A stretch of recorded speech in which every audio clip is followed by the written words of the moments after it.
Assalamualaikum warahmatullahi wabarakatuh.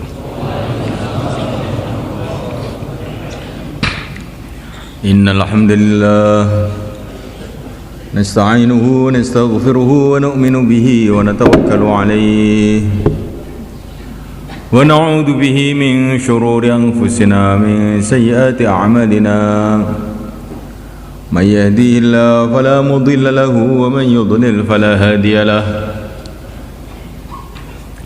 أشهد أن لا إله إلا الله وحده لا شريك له وأشهد أن سيدنا ومولانا وحبيبنا محمدا عبده ورسوله اللهم صل وسلم وبارك عليه وعلى آله وأصحابه والتابعين لهم إلى يوم القيامة أما بعد وقد قال في كتابه الكريم إن الذين قالوا ربنا الله ثم استقاموا فلا خوف عليهم ولا هم يحزنون.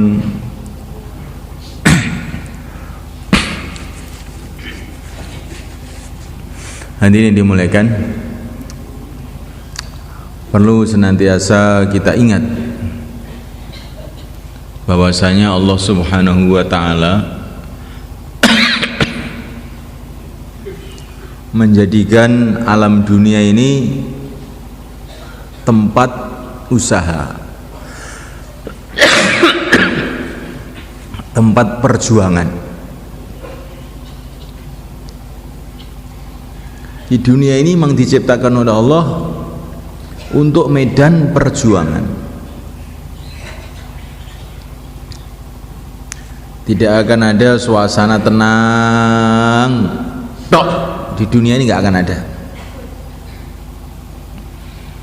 Dunia ini Allah jadikan suasana perjuangan antara hak dan batil, antara yang benar dan yang salah.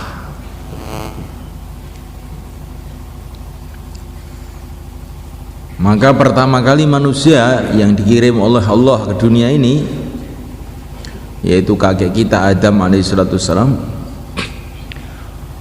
maka beliau ini seorang nabi, seorang rasul yang ditugasi untuk berjuang. Perjuangannya apa?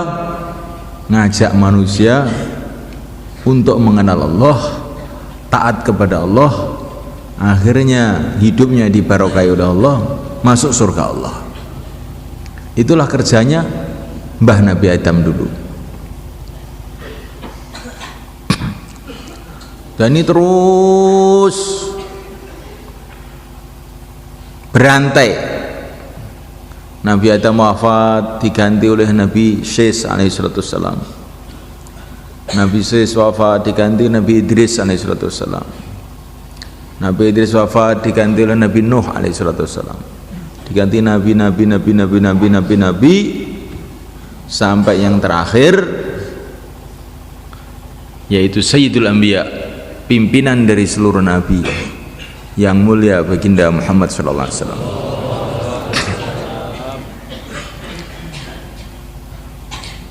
Dan setelah baginda Nabi tidak ada nabi lagi, tidak ada rasul lagi. Tapi Allah Subhanahu wa taala telah berjanji melalui nabinya akan senantiasa membangkitkan,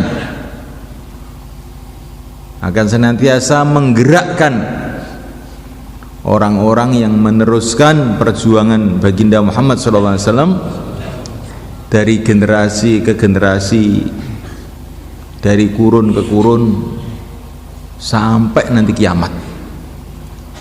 Nggak akan ada sepi pejuang di dunia ini, ada terus pejuang itu. Kalau kita tidak mau, Allah akan pilih yang lain. Na'udzubillah. Semoga Allah pilih kita. Ini perjuangan ahlul haq, orang yang mengajak mengenal kepada Allah, taat kepada Allah, mengajak masuk ke surga Allah. Di sisi yang lain, memulaikan begitu Mbah Nabi Adam diturunkan ke dunia, juga Allah menurunkan musuhnya, yaitu iblis laknatullah alaih. Dia ini juga pejuang juga, iblis ini. Perjuangannya asasnya satu saja, ngajak orang itu supaya lupa kepada Allah, maksiat kepada Allah, sehingga masuk ke neraka Allah.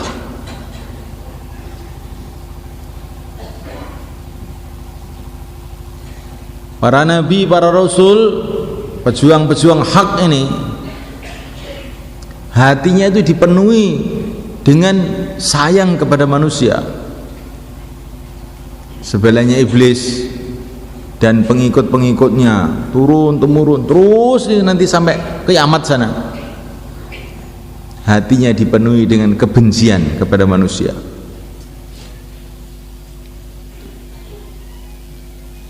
Para nabi, para rasul ini pikirnya tidak akan bisa tenang, tidak akan bisa tentram sebelum manusia ini berjalan pada jalan yang benar, mendapatkan ridha Allah, masuk surga Allah. Sebaliknya iblis ini nggak bisa tenang dia kalau belum melihat manusia itu celaka masuk neraka. Kalau ada orang mati dalam keadaan iman, maka iblis ini marah. Itu pasukan-pasukannya dipukuli semua. Kenapa kamu biarkan dia nih? Kok bisa mati iman nih? Gimana ini dia? Saya tidak bisa tenang kalau ada orang mati iman. Bagaimana mati itu celaka semua manusia itu.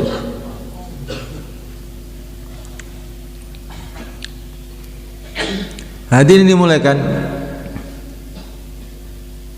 para nabi, para rasul dan pengikut-pengikutnya sampai hari kiamat.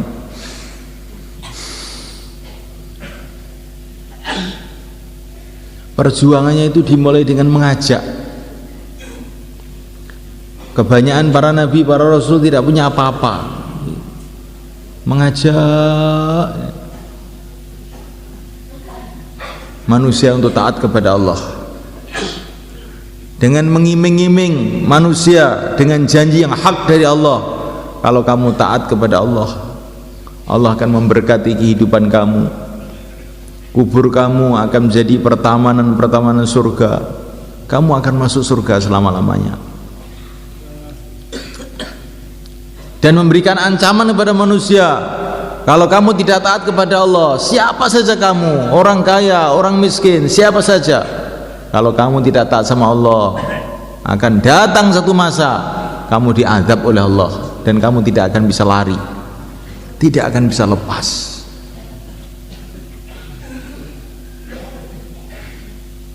Itulah kerja para nabi dan pengikut-pengikutnya.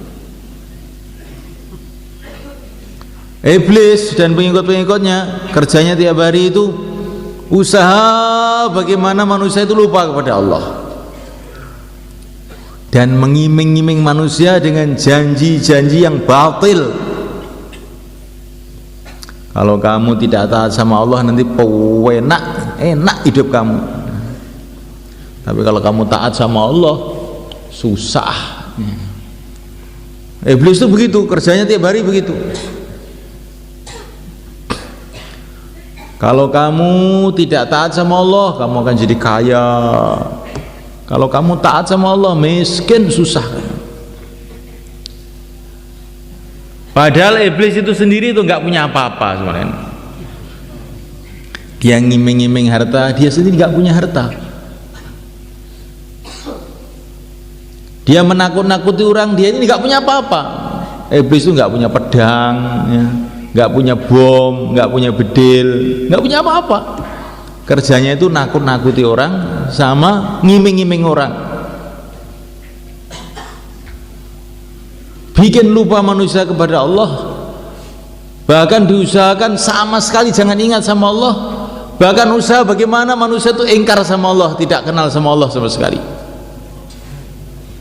Terus diiming-iming, kalau maksiat itu enak, kalau taat itu susah, gitu aja.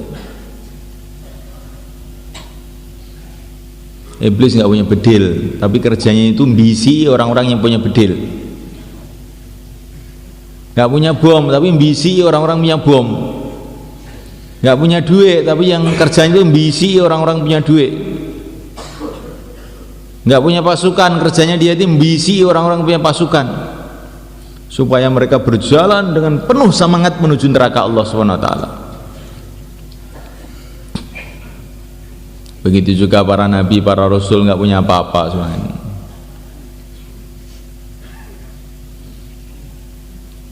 Kerjanya cuma mengajak, tapi ajakan yang hak,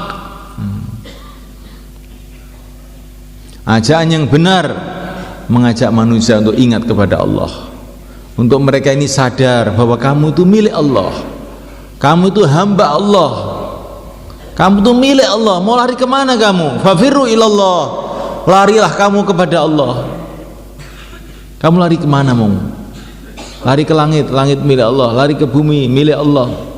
Masuk kubur, kubur pun milik Allah. Mau lari kemana kamu? Janganlah lari menjauh Allah, tapi larilah kamu mendekat kepada Allah dengan taat kepada Allah. Kamu sangat berhajat kepada Allah setiap saat. Di rumah kamu perlu bantuan Allah, di sawah kamu perlu bantuan Allah. Kalau tidak dijaga oleh Allah, kamu di sawah, sawah kamu akan dimakan wereng, atau kamu akan masuk angin sehingga mati di sawah kamu. Kalau petani-petani kamu tidak dijaga oleh Allah, mereka akan berkhianat. Kamu suruh kerja di sawah tapi cuma ngerokok saja, tidak kerja. Hatinya dirubah oleh Allah sehingga mengkhianati kamu. Kamu suruh gepyok, nanti gabahnya dibawa pulang. Kamu perlu bantuan Allah setiap saat di sawah, di ladang. Walaupun sawah kamu 1000 hektar, tetap perlu bantuan Allah. Walaupun seluruh dunia sawah kamu semua pun, kamu perlu bantuan Allah. Walaupun beras kamu 1000 ton, kalau nggak dibantu oleh Allah, kamu nggak bisa makan. Tenggorokan kamu akan sakit, perut kamu akan sakit, kamu nggak bisa makan. Sedangkan beras kamu 1000 ton. Kamu perlu bantuan Allah di sawah kamu, di ladang kamu, di rumah kamu. Kalau tidak dibantu oleh Allah, kamu, istri kamu akan lari ke Hong Kong sana. Dan kamu suruh pulang, tidak mau pulang dia. Anak kamu akan lari tidur di terminal, tidak mau tidur di rumah kamu kalau kamu tidak dibantu oleh Allah SWT. Kalau kamu tidak dibantu oleh Allah di kantor kamu, maka pegawai-pegawai kamu akan mengkhianati kamu. Kalau kamu tidak dibantu oleh Allah, bos kamu akan mengkhianati kamu, direktur kamu akan mengkhianati kamu, rakyat kamu akan mengkhianati kamu, presiden kamu akan menindas kamu. Pokoknya kalau kamu tidak ditolong oleh Allah, urusan apa saja kamu akan celaka. Ini dakwahnya para nabi. Tapi kalau kamu taat sama Allah, maka Allah akan berkahi kehidupan kamu. Di dunia ini akan datang kebaikan-kebaikan di rumah kamu, di ladang kamu, di mana saja.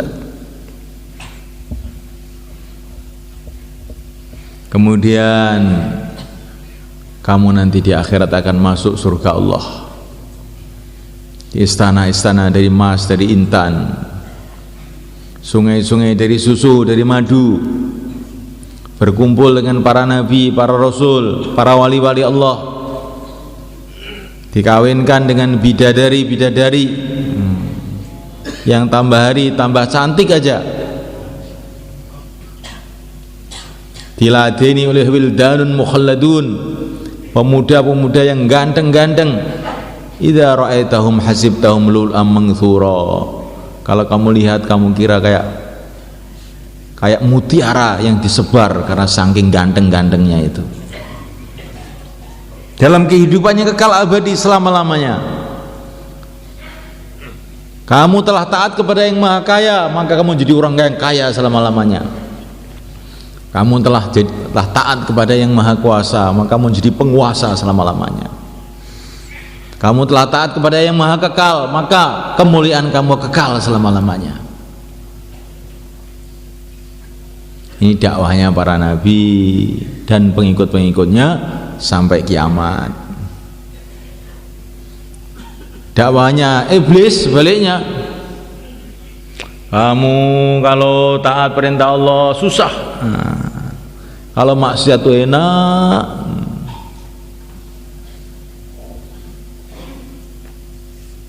Terus begitu. Mereka mengiming-iming kita dengan kenikmatan-kenikmatan dunia.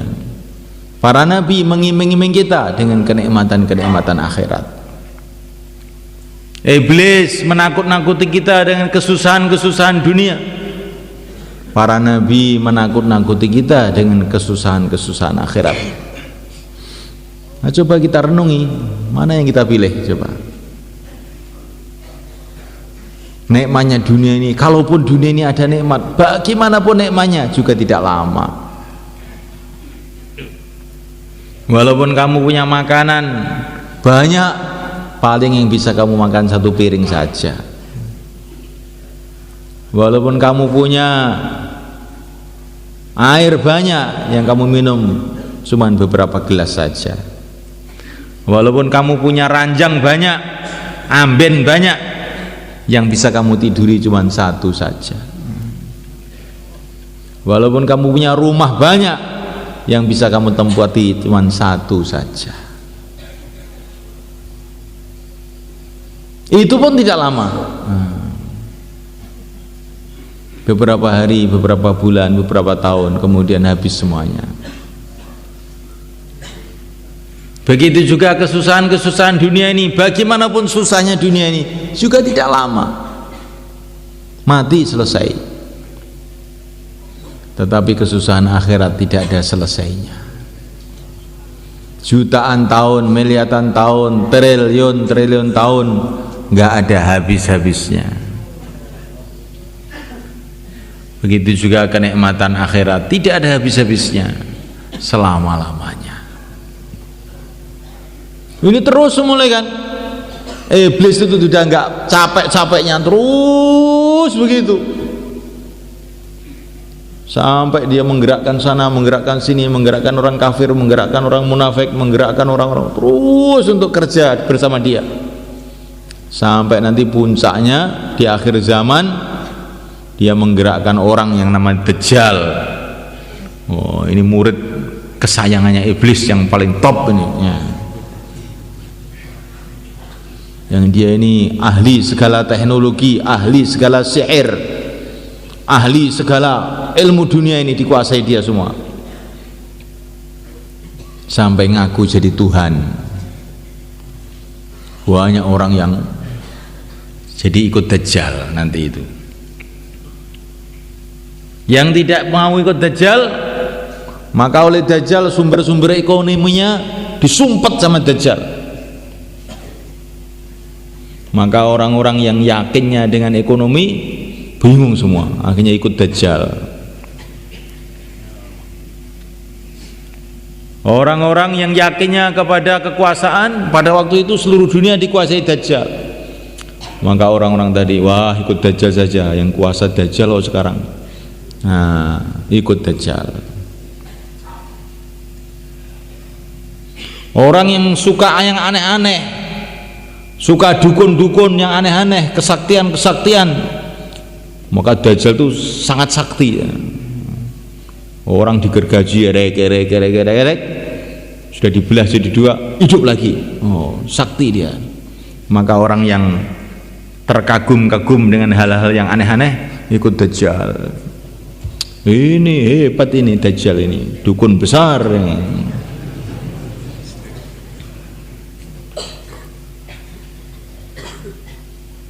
Coba semalekan, waktu itu kebanyakan manusia tergoda dengan Dajjal itu, sampai sebagian riwayat mengatakan nanti yang tidak kena fitnahnya Dajjal itu cuma 12.000 orang saja di dunia ini. La haula wala quwata illa billah. Nah, 12.000 orang itu sudah nekat, saya punya Allah. Dajjal nyumpet ekonomi mereka, tidak apa-apa.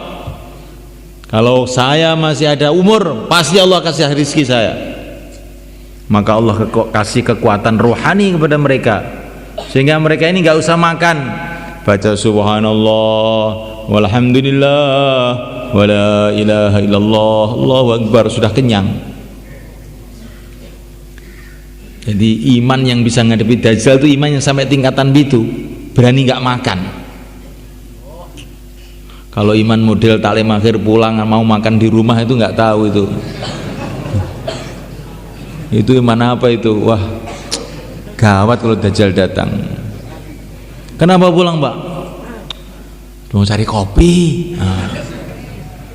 Nah ini kalau Dajjal datang kopi semua dipegang Dajjal bagaimana?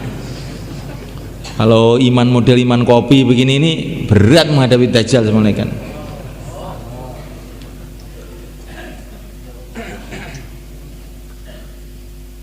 La ilaha illallah. Jadi kita ini belajar iman sampai tingkatan kira-kira umat Dajjal datang itu kita ini nggak mundur. Maka Dajjal diceritakan oleh Nabi sudah menjajah seluruh dunia sampai akhirnya ke Madinah. Nggak bisa masuk di Madinah. Di Madinah dijaga para malaikat. Kemudian ada satu pemuda Madinah dapat berita Dajjal datang itu di luar. Maka langsung pemuda tadi datang ke Dajjal. Dilihat Dajjal orangnya gede, matanya cuma sebelah. Oh ini persis yang diceritakan Nabi dalam Bukhari ini semua ini. Kamu ini Dajjal ini jelas ini sudah. Hadis-hadis mengenai kamu itu sudah diceritakan Nabi semua. Kitab masih ada. Dajjal kamu ini. Maka Dajjal marah. Weh kurang ajar kamu. Berani-berani. Hei pasukan sini. Maka pasukannya datang. Gergaji dia. Digergaji. Saat digergaji hidup lagi. Bagaimana? Percaya kalau saya ini Tuhan kamu? Katanya Dajjal. Saya sekarang tambah yakin kalau kamu ini Dajjal. Karena Nabi dulu sudah bercerita begini nih, Dajjal ini bisa menggergaji orang, hidupkan lagi. Maka tambah yakin saya. Yes kamu ini Dajjal. Maka Dajjal mulai keder, mulai kan. Wah ini ketemu ahlul yakin ini langsung keder. Maka Dajjal menghunus pedangnya mau dibacok, sudah nggak kuat, loyo sudah. Di Dajjal itu yang bisa menghadapi cuma orang-orang ahlul yakin. Kalau orang bangsa terkesan dengan keadaan-keadaan, dengan yang aneh-aneh, dengan teknologi, dengan harta, ya kui kalau Dajjal datang ya itu mesti sudah ikut Dajjal sajalah. Hari ini kita repot kalau nggak ikut dia. Pekerjaan semua tertutup kalau nggak ikut dia. Gimana? Ijazah nggak ada kalau nggak pakai tanda tangan Dajjal, nggak ada ijazah. Kita ikut aja lah.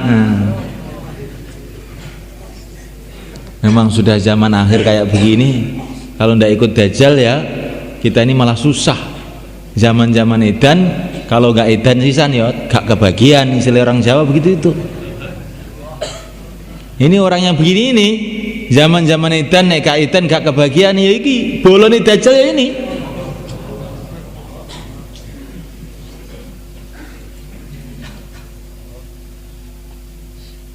Nah mulaikan Allah SWT. Jadi dunia ini memang sudah Allah ciptakan begitu.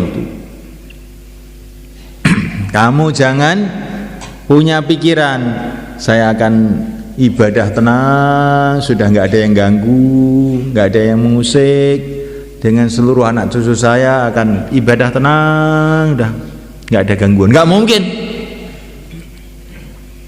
Setan tidak akan membiarkan kamu. Pasukan-pasukan iblis tidak akan membiarkan kamu. Pasti kamu akan diganggu sehingga kamu lalai kepada Allah. Terus begitu. Memang dunia diciptakan Allah begitu.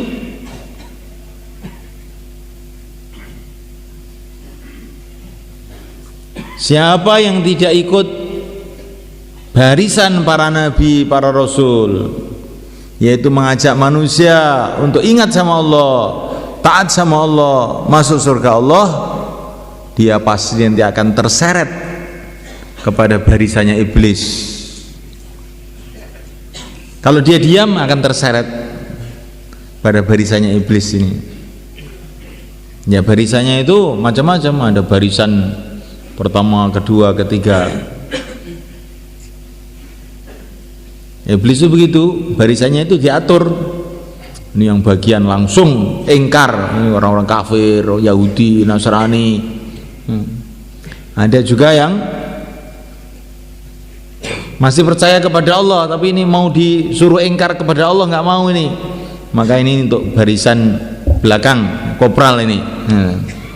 Ini kopral saja, bagian gembosi aja, bagian gembosi. Kalau ada orang ke masjid digembosi, ada orang ibadah digembosi, ada orang dakwah digembosi. Ke masjid itu, di rumah juga boleh kok sholat itu. Nah begitu. Ada orang zikir digembosi, apa zikir saja, mau jadi wali songo apa? Nah, digembosi. Ada orang pakai sorban digembosi, kok kayak Diponegoro kamu? Kamu kayak Belanda. Jadi Assalamualaikum ta'ala, ini barisan yang belakang, yang jenderalnya itu ya orang-orang kafir itu. Jadi siapa yang tidak mau digunakan oleh para nabi, para rasul untuk memperjuangkan yang hak, maka dia akan digunakan oleh iblis untuk memperjuangkan kebatilan, kerusakan. Sudah begitu itu. Di dunia ini tidak ada orang yang bisa netral. Tidak ada orang yang bisa netral. Saya sudah ikut Nabi juga, saya berat. Ikut iblis juga tidak bisa. Nggak mau saya di tengah-tengah saja. Nggak bisa. Kalau kamu nggak ikut para Nabi, ya otomatis ikut iblis. Otomatis. Dunia ini cuma ada dua kubu aja. Ikut para nabi apa ikut iblis? Begitu juga di akhirat, cuma ada dua tempat, surga atau neraka. Nggak ada saya di akhirat itu, kalau ke surga kelihatannya belum pangkat saya, tapi kalau ke neraka saya juga tidak mau, saya ingin di tengah-tengah aja, pokoknya netral. Nggak ada di akhirat, nggak ada netral. Kalau kamu ikut para nabi ya ke surga, itulah tempatnya. Kalau tidak mau ikut para nabi ya kamu ke neraka. Fariqun fil jannah wa fariqun fis sa'ir. Di akhirat itu cuma ada dua golongan. Golongan surga, golongan neraka. Sudah itu aja. Di dunia cuma ada dua golongan. Golongan pengikut para nabi, golongan tidak mau ikut para nabi. Semua itu aja sudah. Maka bagaimana kita ini supaya menjadi golongan yang ikut para nabi ini? Pertama kali ya doa, karena hanya Allah yang bisa membimbing kita, menguatkan kita untuk ikut para nabi. Doanya sudah dikasih tahu oleh Allah, yaitu doa kita waktu sholat. Ihdinas siratal mustaqim siratal ladzina an'amta alaihim. Ya Allah, tunjukilah kami jalan yang lurus, jalannya orang-orang yang telah Engkau beri nikmat, yaitu para nabi dan pengikutnya. Jadi kalau kita ini doa dalam sholat itu bayangkan itu rombongan para nabi, mulai Mbah Nabi Adam, Nabi Sis, Nabi Idris, Nabi Ibrahim, Nabi Musa, Nabi Isa, sampai yang mulia baginda Muhammad SAW dan pengikut-pengikutnya, para sahabat, para wali-wali Allah, pejuang-pejuang, para ulama, orang-orang soleh sampai kiamat. Terus kemudian doa, ihdinas siratal mustaqim. Ya Allah, tunjukilah kami jalan yang lurus, jalan mereka itu ya Allah. Mudahkan aku untuk bisa berjalan di jalan mereka. Kuatkanlah hatiku untuk berjalan di jalan mereka. Nah, muliakan Allah SWT, kalau kita dakwah di kampung kita, Jangan merasa sendirian. Saya ini sedang berjalan di jalannya para nabi, 124.000 nabi, semua dakwah semua, saya sedang berjalan bersama mereka. Jangan merasa sendirian. Kalau merasa sendirian nanti jadi loyo. Dan kalau kita ini berjalan bukan di jalan para nabi, di jalan maksiat, di jalan meninggalkan agama, kita bayangkan, wah saya ini sedang berjalan di jalannya iblis, di jalannya Fir'aun, Korun, Haman, Dajjal, Ya'juj, Ma'juj. Ngeri saya, lari saya. Jangan sampai ya Allah saya ini berjalan di jalannya orang-orang yang kau murkai ini. Ghairil maghdubi alaihim waladdallin. Jalannya orang-orang yang dimurkai, yang sesat. Jalannya orang-orang yang tidak ikut para nabi. Ini pertama kali usaha yang harus kita buat. Doa dengan sungguh-sungguh. Bagaimana hidup sebagai pejuang, hidup sebagai pengikutnya para nabi. Para nabi semua dakwah, saya harus dakwah. Nah, begitu. Dakwah ini bukan kayak ditanya kamu mau kawin atau tidak. Wah ini bukan jodoh saya pak. Oh. Dakwah itu bukan begitu. Pokoknya harus. Ini bukan ditari, bukan ditawar-tawarkan, bukan. Kalau kamu berjalan jalannya para nabi, dakwah. Insya Allah kita niat semua kan. Menurut kemampuan masing-masing. Kalau kita ini ada hari tanpa dakwah, kita ini harus ngeri. Hari ini saya ini bisa meleset. Jalan mana ini saya ini? Ikut mana saya ini hari ini?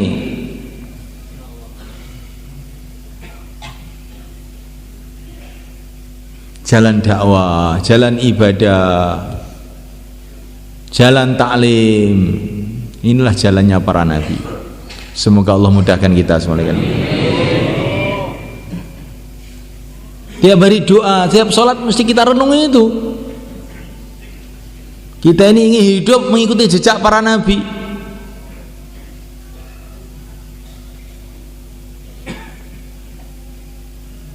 Kadang-kadang manusia ini sekarang itu tidak jelas. Kamu itu ingin hidup model apa?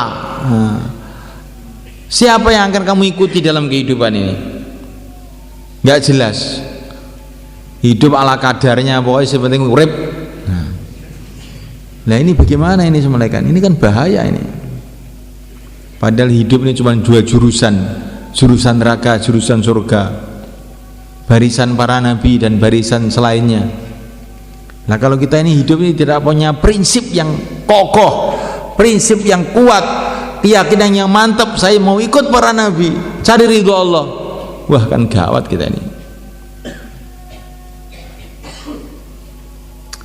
Saya itu sebetulnya senang dakwah-dakwah itu senang, tapi kalau saya itu suruh ikut itu belum ada kesempatan. Kelihatannya kayak nggak apa-apa bilang begitu. Itu bahaya loh ngomong begitu itu semuanya kan. Itu sama dengan sebetulnya saya itu ingin ke surga, tapi nggak ada kesempatan ke surga, saya ke neraka saja. Bagaimana gitu itu? Ini masalah agama ini bukan masalah mau atau tidak mau. Masalah agama ini ke surga apa ke neraka. Masalahnya begitu semuanya kan, bukan masalah mau tidak mau.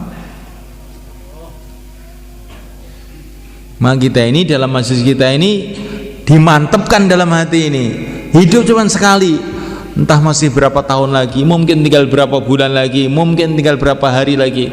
Kita mantapkan dalam hati, hidup ikut Rasulullah SAW, hidup ikut para sahabat, hidup ikut para ulama-ulama yang ahlinya, ulama-ulama yang soleh. Hidup untuk mencari ridho Allah, hidup dalam rangka perjuangan menuju surga. Nah, itu baru hidup yang benar. Jangan hidup yang mungkin enten wekdal nggih, insyaallah dereng enten wekdal nggih. Kapan-kapan mawon nggih. Cuman dongakne mawon, kula niki panjen apes imane. Aja muni ngono. apes imanmu nang neraka ya ora betah lho kowe. Walaupun apes imane nang neraka apa gelem. Nggih mboten purun lah ya wis walaupun apes pokoke terus jalan. Insyaallah Bang nggih. Nggih ngoten.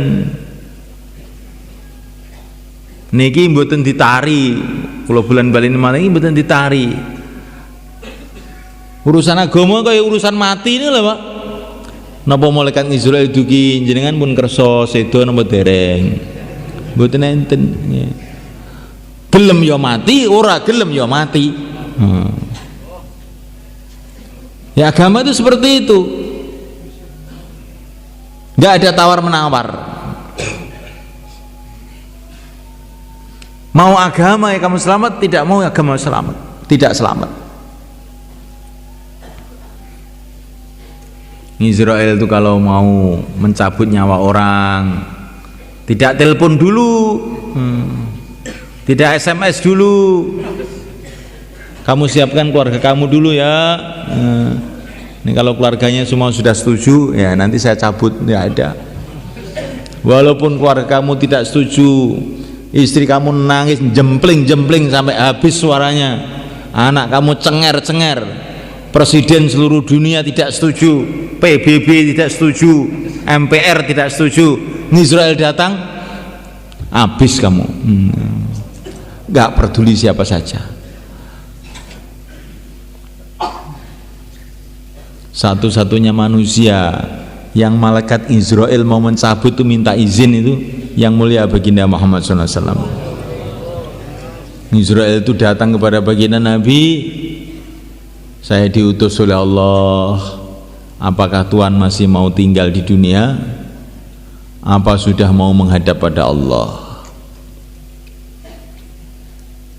Maka baginda Nabi itu mendengar perkataan malaikat Israel seperti itu, beliau memberikan isyarah kepada malaikat Jibril yang pada waktu itu hadir juga.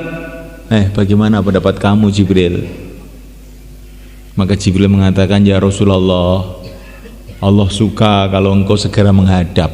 Oh iya, sudah berangkat sekarang saja. Begitu semalaikat. Kalau Rasulullah itu malaikat Israel izin dulu, satu itu saja manusia. Kalau kita tidak mungkin malaikat Israel minta izin, nggak mau. Maka kita ini kalau menunda-nunda amalan itu sebenarnya bodoh. Nanti saja loh, nanti itu apa kamu masih hidup? Insya Allah masih. Oh, jangan bilang begitu.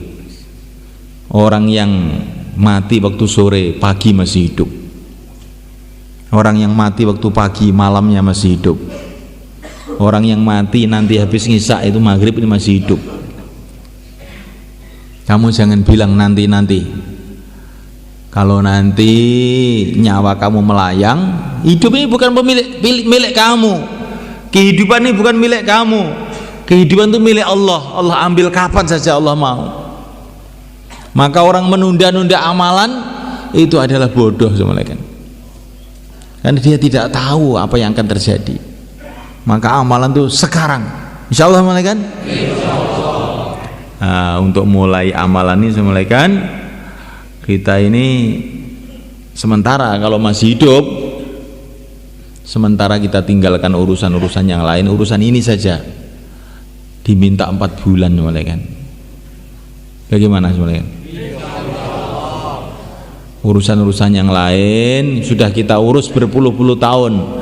Sekarang kita mau memperbaiki iman kita, memperbaiki amal kita untuk persiapan menghadap pada Allah. Untuk sementara ini kurikulumnya itu 4 bulan. Jadi kalau sekolah itu, anak SD itu masuk sekolah itu sudah dikasih tahu ini sampai kelas 6 nanti 6 tahun. Itu anak kecil itu juga siap-siap saja. Nanti masuk SMP kasih tahu kurikulumnya 3 tahun. Begitu seterusnya. Urusan dunia, urusan agama, urusan akhirat yang selama-lamanya. Ini untuk sementara langkah pertama supaya kita tidak terkejut, 4 bulan saja. Bagaimana teman-teman? Apa 6 tahun? Kalau 6 tahun itu nanti sudah masuk SD mulai kan. Kita ini baru TK 4 bulan saja. Nah, jadi kalau SD 6 tahun. Nah, iman kita ini iman SD apa iman TK? Masih playgroup ini imannya. Kalau playgroup itu masuk boleh, nggak masuk boleh. Kalau sudah SD, oh itu harus masuk. Nah, malaikat Allah Ta'ala ini cuman supaya kita ini mikir sedikit. Begitu lama kita di dunia ini, sudah berapa tahun kita di dunia ini, tapi belum pernah sungguh-sungguh mau menjalin hubungan dengan Allah. Sudah berapa lama di dunia ini, tapi kita ini belum bersungguh-sungguh dalam bangun akhirat kita. Maka kita ingin bersungguh-sungguh. Langkah pertama 4 bulan. Yang niat untuk 4 bulan silahkan berdiri ke selatan. Taqabbalallah. Monggo. Monggo. Yang mau 4 bulan silahkan berdiri ke selatan. Monggo.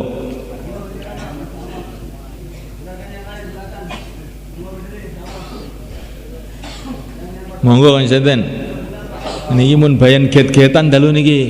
Niki wis jenengan mun dianggap paham nggih. Bayane rada kasar sithik mboten napa. Wis gedhe nggih ta. Wis gedhe niki wayahe nggih ta. Wis winayah. Monggo sekan wulan monggo.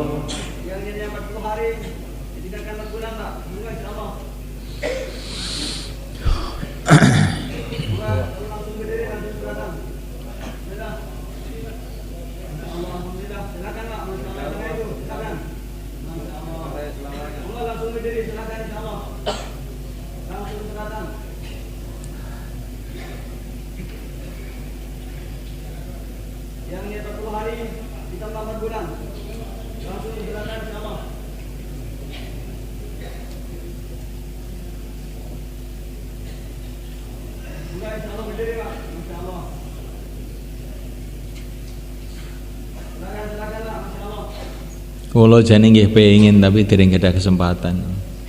Nggih, Pak. Teng mana sampean mungul ngoten niku?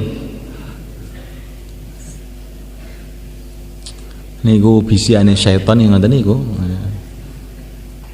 Sampeyan pahami pokoke kapan ning jero ati kok teko kon nunda amalan kuwi saka setan. Tapi nek kon nyepetne amalan kuwi saka malaikat. Saiki sampean pilih melok setan mau melok malaikat. Sampean rasane ki mbak ta? Mengkira kapan-kapan ae ngoten. Rasane teng manah ngoten niku. Kapan-kapan ae. Aku wis kuwi bener kuwi dakwah ki melok Kanjeng Nabi jelas bener. Tapi kapan-kapan ae. Aja saiki cek arek mantu, cek arek mluku, cek arek nggaru. Cek arek panen, cek arek ndandani omah. Si engko dilungkas nek soto longgar. Nah niku bisikane syaitan. Nek dugi malah bisikan saya sesuk rong karo nek si urip. Nah iki malaikat nih. Malaikat niku mboten sampean gatek nih, ngalih malaikat. Wong diomongi ra gatek nih tinggal. Akhir karek setane tok seteko. Kapan-kapan naik, terus akhirnya terus menang. Yes, kapan-kapan naik. Nah akhirnya setan niku remen kali sampean. Moga kok kita kok manutan wong iki, terus sesuai tetekane terus akhirnya jadi koncone setan, ikhwanas syayatin. Tapi nek kapan setan niku dugi kok sampean tolak, akhirnya setan wong iki angel guys, golek liyane. Akhirnya terus gak morone. Monggo sekan wulan sekantos sedinten pun monggo sekantos sedinten monggo. Nah monggo mohon karep sampean disundi sekantos sedinten nggih monggo. sekondo sedinten monggo. Bismillah. Masyaallah.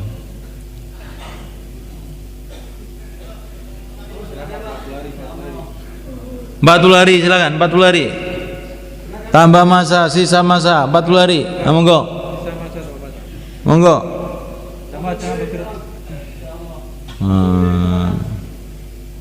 Ini Pak tentara nih Pak. Polisi. Ini enten rombongan polisi pada medal ini, masya Allah, hidayah Gusti Allah. Monggo.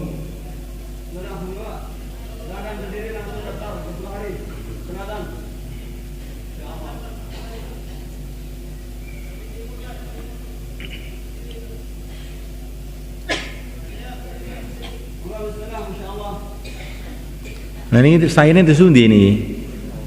Saya ini tersundi pun terus serang mawon. Mangkat nang mboten. Kapan-kapan mawon nggih. Sampeyan mulai biyen kok ngoten niku men Pak. Nggih. Mbok ngitang saiki mawon ta? Mboten ta? Lah niki mawon. Pinten dinten mawon ta? Pinten dinten mawon. Sing pun bolak-balik dugi dereng ngadeg-ngadeg pun pinten dinten mawon monggo sumeneng.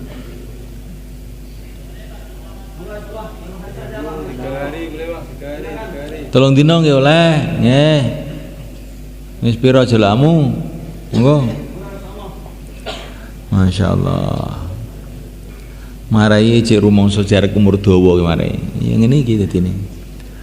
Nek wong niku rumangsa mbuh sesuk iki nang akhirat wis nang donya. Wis nang donya apa jeneng akhirat wis amal ku enteng.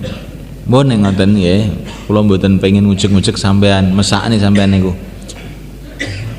Angge teko pisane wis diumeng ae, nggih ta?